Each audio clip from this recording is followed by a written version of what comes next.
2009년 1월 15일 US 에어웨이즈 여객기가 공항에서 이륙한 지 2분 만에 새떼와 충돌하며 허드슨 강에 비상 착륙한다. 대참사가 예견되었던 사고. 그러나 탑승객 155명이 전원 구조되는 놀라운 기적이 펼쳐졌다.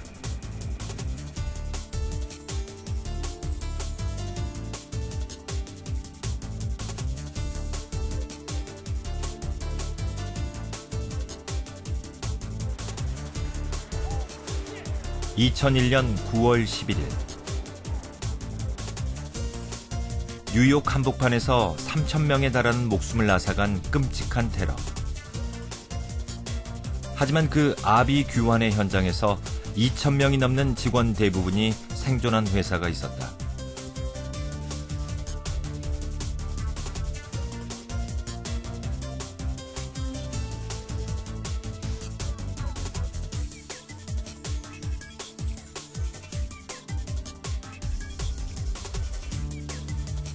(2013년 7월 8일) 샌프란시스코 공항에서 발생한 아시아나 여객기 착륙 사고.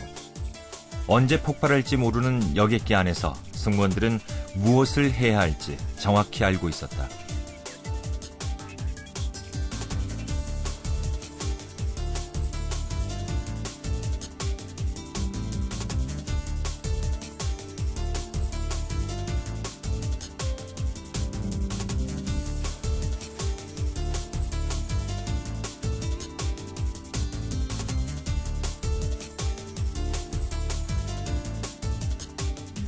누군가는 기적이라고 말한다. 하지만 결코 준비되지 않은 기적은 없었다.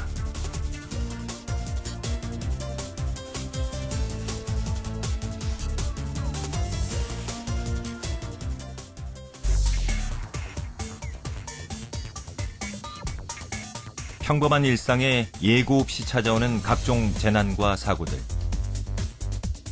만약 당신에게 이런 일이 벌어진다면 어떻게 하시겠습니까? 부탁을 한다거나 뭐 그런 방법밖에 저는 잘 못할 것 같은데요. 방법이 없지 뭐. 그냥 나가는 거. 전 아무것도 못하고 죽었을 것 같아요. 많은 사람들이 매일같이 이용하는 지하철. 갑자기 이상 신호가 감지된다.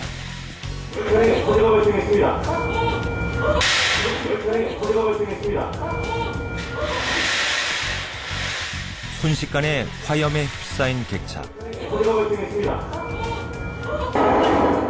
승객들은 필사의 탈출을 벌인다. 칠흑 같은 어둠 속에서 생각했던 대로 몸이 잘 따라주지 않고 우왕좌왕. 도대체 뭘 어떻게 해야 하는지. 머릿속은 이미 하얗게 변하고 엄청난 공포감이 밀려들기 시작한다. 다행히 실제 상황은 아니었지만 모두에게 아찔한 순간이었다. 금방 쉽게 탈출할 수 있을 거라 생각했는데 앞이 잘 안 보이고 그러니까 약간 무서웠어. 애기랑 같이 있으니까 더 정신이 없어가지고 하나도 기억이 안 나는데 실제로 일어나면 진짜 제대로 못하고 죽을 것 같아요. 1분 1초가 급한 비상 상황. 언제 어디서든 그리고 누구에게든 일어날 수 있는 사고에 우리는 과연 어떻게 대처해야 하는 것일까? 자, 자세가 어때요? 자세가 낮아요? 자세를 낮게 취해야 되는데 어때요? 여러분들 보니까. 거의 다 높은 곳. 아무튼 제일 중요한 건 침착하는 거예요. 자, 여기를 잠시 보시겠습니다.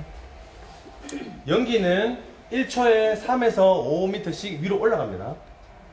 자, 신기하게도 옆으로는 1초에 1m씩밖에 못 가요. 여러분들 걸어가도 연기보다 빨리 옆으로는 가실 수가 있습니다. 이렇게 들으면 얼마든지 알 수 있는 내용들. 하지만 실제 상황에선 머리가 아닌 몸이 먼저 움직여야 하기 때문에 반복적인 학습이 중요하다. 이 교육이 어렸을 때부터 계속 지속적으로 받아야 될 것 같아가지고, 물론 지금은 기억에 안 남을 것 같은데 어렸을 때부터 계속 받아야 될 것 같아서 앞으로 계속 받을 예정이거든요. 얼마나 신속하게 몸이 반응하느냐가 재난 속에서 생명을 지킬 수 있는 가장 큰 무기인 것이다. 사실은 이제 큰 재난이 우리가 발생을 했다 하면은 사람이 당황하기 때문에 우리가 패닉 상태에 빠진다 이렇게 얘기하지 않습니까? 그때 상황은 우리가 IQ가 한 40밖에 안 된다 이렇게 얘기를 합니다. 그렇기 때문에 평소에 비상 메뉴를 익혀 두 가지고 머리보다 몸이 저절로 따라가게 해주는 상황까지 가져야 되는 것입니다. 논리나 머리로 행동이 되는 게 아니고 그냥 조건 반사로 행동이 되게 돼 있습니다. 기적은 결코 우연이 아니다.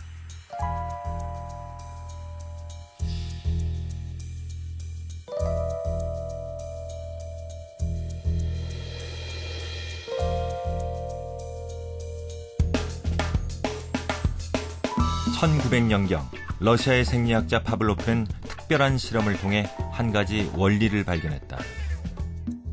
개에게 먹이를 줄 때마다 종을 울리자 나중에는 종을 울리기만 해도 개가 침을 흘린다는 것이다. 즉 학습을 통해 익숙해진 행동은 몸이 본능처럼 반응한다는 사실. 이것이 바로 조건 반사다. 미국의 심리학자 존 왓슨은 파블로프의 실험을 인간에게도 적용시켜봤다. 흰쥐를 전혀 무서워하지 않는 아기가 흰쥐에게 가까이 갈 때마다 큰 소리를 내자 나중에는 아기가 흰 쥐만 봐도 피하려는 반응을 보였다.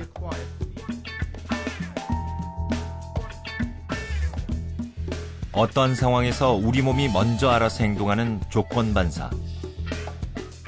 꾸준한 훈련과 준비 속에 만들어진 이런 습관 같은 행동이야말로 대형 재난 속에서 생명을 구할 수 있는 진정한 기적의 조건이 아닐까? 일단은 어떤 위험일 때는 이렇게 해야 행동해야 된다. 이거는 꼭 그렇게 행동해야 되는 부분들이 있습니다. 그런 행동들은 지켜서 할 수 있도록 우리가 충분히 숙지를 해야 될 것 같고요. 그게 이제 파블로프의 실험을 통해서 꼭 우리가 이제 체화해야 될 어떤 그런 부분이라 보고요. 지난 2003년 2월 18일 오전 9시. 자신의 삶을 비관한 50대 남성이 대구 지하철 안에서 저지른 방화로 인해 무려 200명에 달하는 무고한 생명이 쓰러졌다. 순식간에 벌어진 대참사. 현장은 그야말로 아비규환이었다. 11년의 시간이 흐른 지금 아무 일 없었다는 듯 평범한 일상이 계속되는 곳. 하지만 유가족들에겐 여전히 끔찍하고 가슴 저리는 기억의 공간이다. 화재가 벌어졌던 중앙로역 한켠엔 그날의 흔적이 고스란히 남겨져 있다. 지금 저런 전화 손잡이라든지 저런 것들이 쑥쑥 늘어져 있는 걸 보면은 그 당시 열이 어떻게 얼마나 심했을까. 또 일이 여기까지 까맣게 돼 있었는데 그 당시에 그 연기라든지 그런 가스라든지 그런 것들 얼마나 심한 고통을 입었을까 하는 이제 그런 것들은 생각이 많이 나죠. 뜨거운 화마 속에서 사라져간 안타까운 생명들.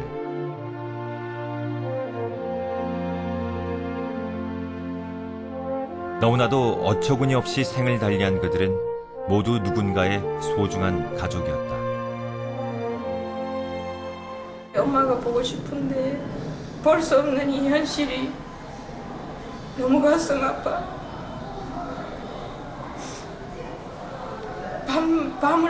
밤마다 잠도 못 자고 아들만 생각하고 가슴에 묻고 있는 이 한을 언젠가는 엄마하고 만나겠죠. 이제는 눈물이 마를 만도 한데 그때의 기억을 떠올릴 때면 여전히 큰 대못을 가슴에 박는 것 마냥 아프기만 하다.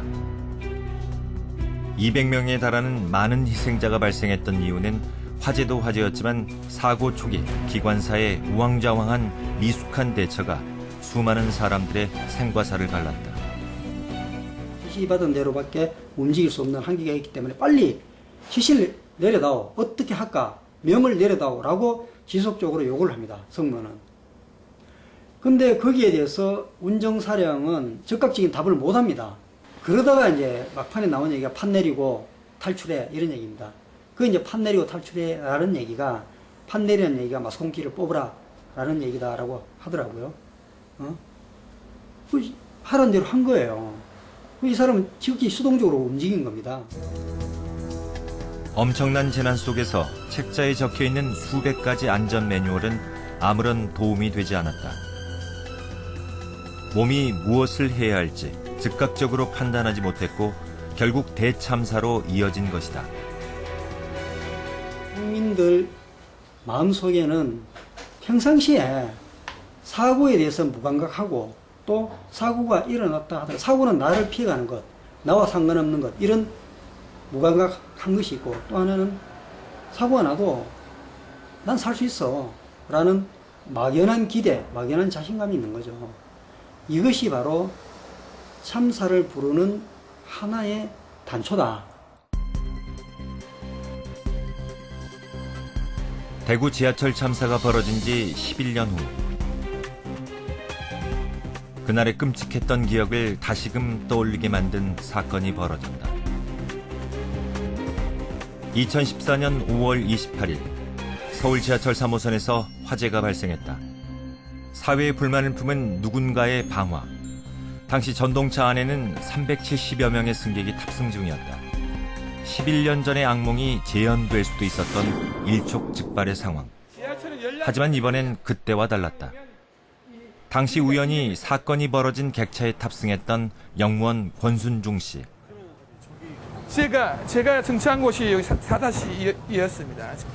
저기 어르신분 두 분 계시는 곳에 불이 가슴 높이, 이 위치에서 가슴 높이 타올랐습니다. 여기에 배낭이 하나가 있었고요. 여기 배낭이 하나 있어가 신나 두 통이 보였어요. 이 정도 높이로 타오르고 있었죠. 갑자기 치솟은 불길. 순식간에 벌어진 상황에 객차 안은 공포와 두려움, 혼란으로 가득했다. 하지만 권순중 씨는 당황하지 않고 순간적인 판단에 몸을 맡겼다. 평상시 저희가 이제 교육을 받거나 위치를 다 알지 않습니까? 소화기. 본능적으로 저쪽으로 뛰게 된 거죠, 이렇게. 뛰면서 또 비상벨이 바로 보이지 않습니까? 비상벨을 좀 눌러달라고. 저는 소화기 꺼야 되니까. 그래서 이렇게 뛰어가면서 이거를 그렇죠, 이렇게. 바로 끌고 바로 뺐죠. 위기의 순간 즉각적으로 몸이 반응해 소화기로 화재를 진압한 권순중 씨. 그의 적극적이고 재빠른 행동 덕분에 대형 참사를 막을 수 있었다.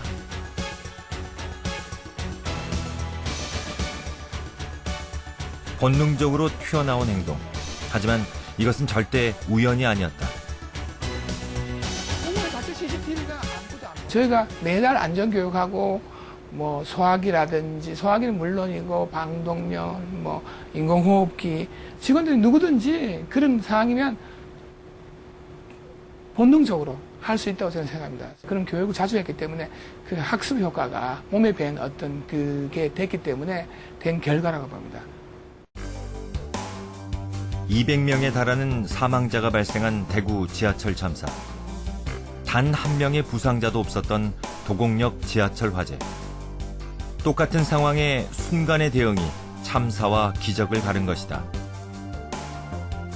굉장히 다양한 상황에서는 정확한 판단이 중요합니다. 그런 것들도 역시 이제 체험된 어떤 그런 그 숙지된 능력을 가지고 있다면은 자기가 스스로 판단할 수도 있거든요. 그런 판단 능력을 키우는 것도 굉장히 중요하기 때문에 이런 것들을 전부 다 포함시킬 수 있는 그런 체험형 훈련과 교육이 돼야 되는 것입니다. 지난 2009년 1월 15일 노스캐롤라이나행 여객기가 미국 뉴욕 라과디아 공항을 이륙한 지 2분 만에 세 대와의 충돌을 일으켜 엔진이 모두 고장나고 만다. 어느 공항으로도 착륙이 불가능한 상태. 체슬리 설렌버그 기장은 사고 발생 2분 만에 얼어붙은 허드슨강의 비상 착륙이라는 초유의 결정을 내리고 관제탑에 구조대 급파를 요청했다. 사고가 일어나고 불시착하는 데까지 걸린 시간은 불과 6분. 승무원들의 안내에 따라 탑승객들은 비상구를 빠져나와 여객기 날개 위에 올라서서 구조를 기다렸다. 결국 탑승객과 승무원 155명이 전원 구조되며 이른바 허드슨강의 기적을 낳았다.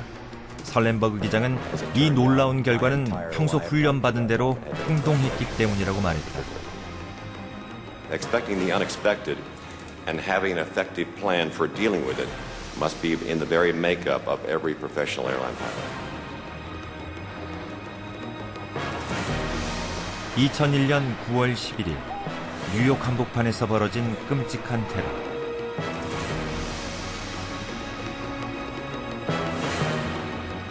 뉴욕의 상징이었던 무역센터 건물이 붕괴되며 무려 3,000명에 달하는 사람들이 목숨을 잃었다.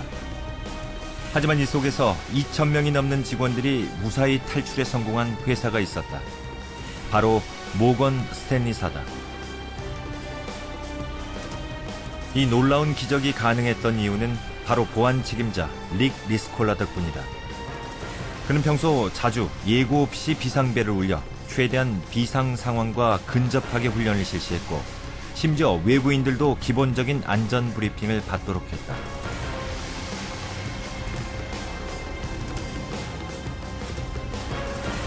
이런 기적이 비단 외국의 일만이 아니다. 지난해 7월 샌프란시스코 공항에서 착륙을 시도하던 아시아나 항공기가 방파제와 충돌하며 동체의 절반 이상이 화염에 휩싸였다. 당시 비행기 안에는 300명이 넘는 승객과 승무원들이 타고 있는 상황.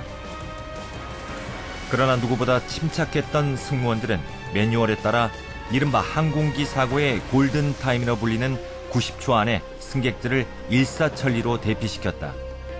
대형 참사가 불가피했던 상황에서 평소 훈련을 통한 즉각적인 대처로 기적을 만들어낸 것이다. They helped evacuate 300 people. And stories of their bravery are being told around the world, reminding many that flight attendants do more than keep passengers comfortable on a flight. They've trained to save lives. 철저한 안전훈련을 통과해야만 정식 승무원이 될 수 있는 항공기 승무원 안전교육. 반복적인 훈련과 교육이 대형 재난 속에서 놀라운 기적을 만들어낸 것이다. 도심 한복판에서 구조훈련에 한창인 서울의 한 소방서 대원들. 훈련이지만 임하는 자세는 실전을 방불케 한다. 일주일에 한 번씩 정기적으로 진행되는 훈련. 구조 전문가들이 이렇게 힘든 훈련을 반복적으로 실시하는 이유는 무엇일까? 실전처럼은 현장에 즉각 대응할 수 있도록 하기 위함이고, 평상시 훈련을 안 하면 현장에서 중대한 사고로 이어지거나 인명구를 구조하는데 어려움이 있기 때문에 항상 반복적인 훈련을 하고 있습니다. 이런 구조대원들의 노력도 물론 중요하지만 사고를 당한 사람들이 현장에서 얼마나 즉각적으로 현명하게 대응하느냐가 엄청난 차이를 만든다고 말한다. 화재라든지 이런 사고가 발생했을 경우에 즉각적으로 대응을 할 수 있다면은 큰 사고로 발전되지 않고 사고 발생 시 행동 요령을 조금이라도 좀 알고 있다면은 어떤 사고 발생 시에는 즉각적인 대처가 가능하겠죠. 골든타임이 그래서 중요하다고 생각합니다.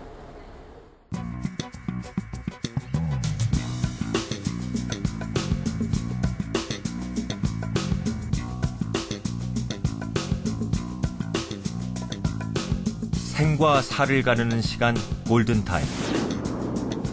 머릿속으로 생각하고 안전 매뉴얼이 담긴 책자를 뒤적이기에는 너무나 짧은 시간. 우리 몸이 알아서 행동해야 한다.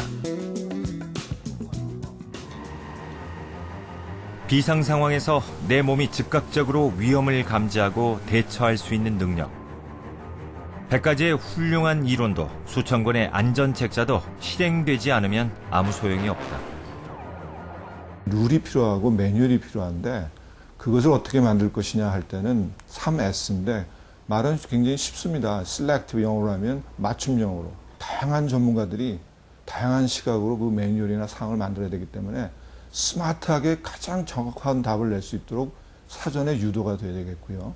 일단 만들어진 매뉴얼은 뭐니 해도 가장 중요한 거는 일반인이 이해할 수 있도록 심플하게 만들어줘야 되겠다. 경기도의 한 페인트 공장.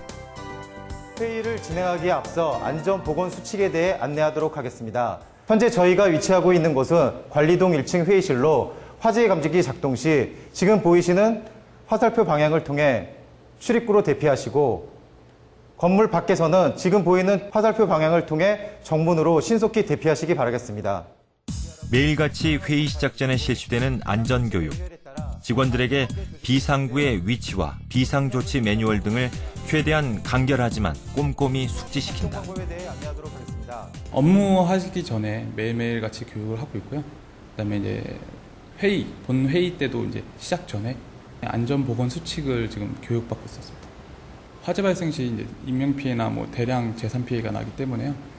수시로 몸에 배어가지고 대피할 수 있고 화재 진압을 할 수 있게 교육하고 있었습니다. 올 초부터 시작된 매일 아침 정기적인 안전교육. 같은 내용을 계속해서 반복하며 사원들의 머릿속에 주입시키고 있다. 과연 그 이유는 무엇일까? 안전사고는 예측할 수 있는 부분이 아니기 때문에 항상 언제 어디서 발생할지 모릅니다. 이를 대비하기 위해서는 안전교육이라는 것은 항상 습관화돼서 초동 대응할 수 있는 그런 교육이 실시돼야 됩니다. 1년에 한두 번 여느 기업과 마찬가지로 형식적인 안전교육을 실시하는 게 아닌 습관을 만들어내는 반복적인 교육.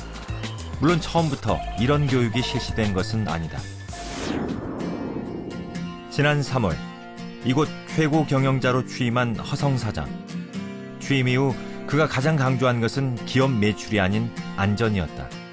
취임해서 첫 말씀을 드린 것들이 우리 임직원들을 모셔놓고 처음 드린 게 안전에 대해서만은 저는 어떤 용납도 하지 않겠습니다. 안전에 대한 안전에 대한 기본을 지키지 않았을 때는 어떤 용납도 하지 않겠습니다. 그렇게 말씀드렸습니다.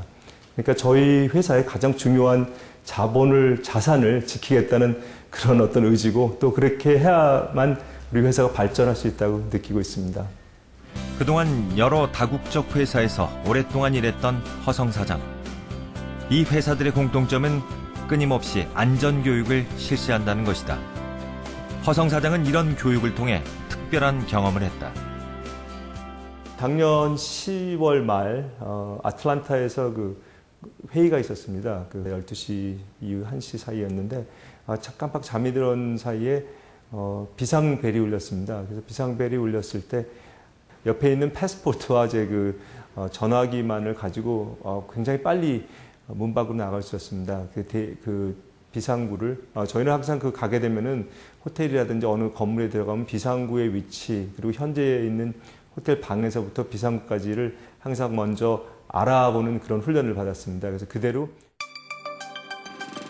비상벨이 울리고 불과 2, 3분 만에 허성 사장을 비롯해 출장 온 직원 7명이 모두 대피한 것이다.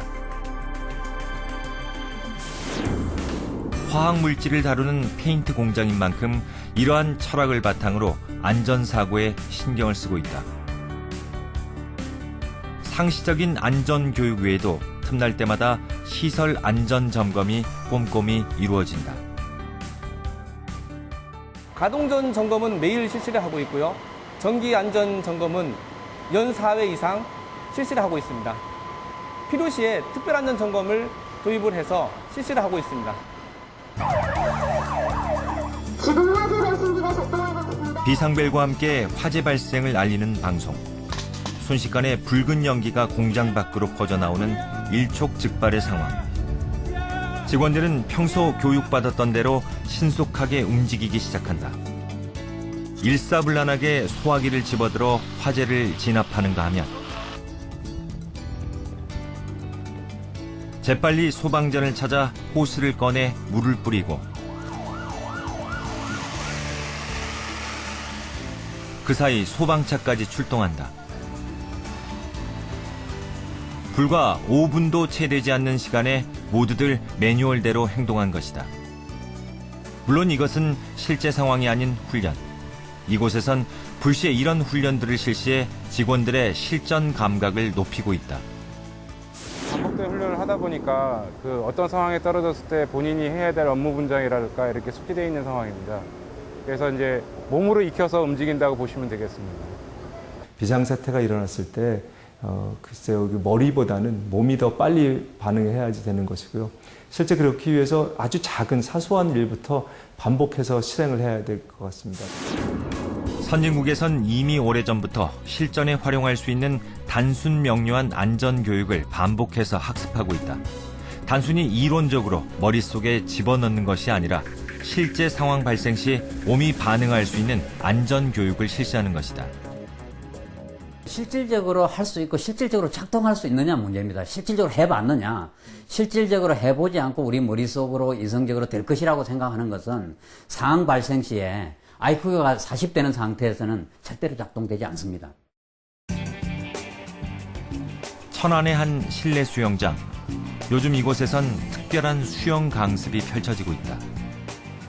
물에 빠졌을 때 어떻게 살아나올 건지, 구명조끼가 있을 때 살아나오는 거랑 구명조끼 없을 때 살아나오는 거랑 그거를 갖다가 우리가 미리 연습을 하는 거야. 알겠죠? 단순한 재미와 운동이 아닌 살아남기 위한 법을 배우는 아이들. 실제로 사고가 터졌을 때 대처할 수 있는 기본적인 교육을 받고 있다. 자, 살기 위한 방법을 지금부터 선생님들이 교육하도록 할게요. 알겠죠? 자, 세월호 참사 이후 관심이 높아지면서 아이들은 물론 성인들도 강습을 받겠다는 문의가 잇따르고 있는 상황. 그만큼 사전 안전교육의 중요성이 크게 부각되고 있는 것이 현실이다. 한 번이라도 이런 사고가 우리가 살면서 안전사고가 발생할 거를 미연에 방지하기 위한 그 강습이고요. 사고가 났을 때 구명조끼를 한 번이라도 입어본 친구들은 더 물에 대한 자신감이 있지 않겠나 싶어서 이 강습을 하게 된 것입니다. 이런 교육을 통해 실전에서도 당황하지 않고 몸이 반응할 수 있도록 자신감을 키우는 것이다. 바다에 빠졌을 때 무서울 것 같았는데 이제 괜찮을 것 같아요. 친구가 바다에 빠졌을 때 인공호흡으로 이제 구할 수 있을 것 같아요. 차근차근히 교육을 시키고 충분한 훈련을 시킨다면은, 체화된 어떤 훈련을 시킨다면은 우리 사회가 좀 더 안전한 사회로 갈 수 있지 않을까. 그게 진정으로 우리가 3만 달러, 4만 달러 넘어서서 선진국으로 가는 어떤 그런 길이 아닐까 싶습니다. 수많은 사람들의 생명을 앗아가는 안타까운 사고들. 아직도 남의 일이라고만 생각하십니까? 만약 당신에게 이런 일이 벌어진다면 당신은 준비가 되었습니까?